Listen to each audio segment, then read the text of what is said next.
I love post-apocalyptic stories and have been actively reading and seeking them out since I was in the 8th grade when I read The Stand by Stephen King. Being immersed in an environment where everything was downtrodden and, for the most part, hopeless, really stuck out in my mind as something I wanted to experience more of. I don't know what that says about me. I think the appeal of these stories lies in feeding the paranoid and fearful thoughts that humans often have. We assess our environments for risk of danger constantly, some of us better than others. We also plan for the worst things that could possibly happen. These abilities have helped our species evolve, but sometimes we fixate on the worst possible thing that could happen and amplify it several times over to create stories that scare and fascinate us. I would argue that the post-apocalyptic stories are doing very well in the public eye right now. You've probably noticed how many zombie movies and stories have been coming out over the past few years. To this day, my favorite horror stories involve scenarios that can't be won in a traditional sense, where there is no bad guy who can be blown up, or where a quick death is probably the best outcome. There are scenarios, however, where death is not an option, which is even worse. This week, I dig I Have No Mouth and I Must Scream, a short story by Harlan Ellison.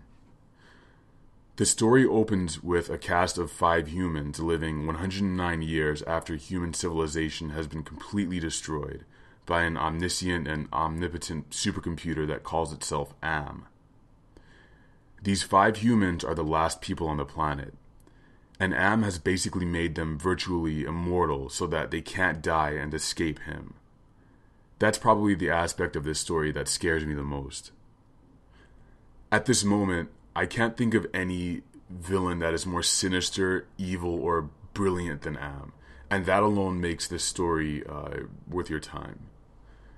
Besides what's actually happening in the story, the way in which it's written is amazing. Although the scenario is unwinnable and everything is despair, humans are complex and always seem to have one last fight left in them. This story is only 15 minutes long, so it's really easy to get through.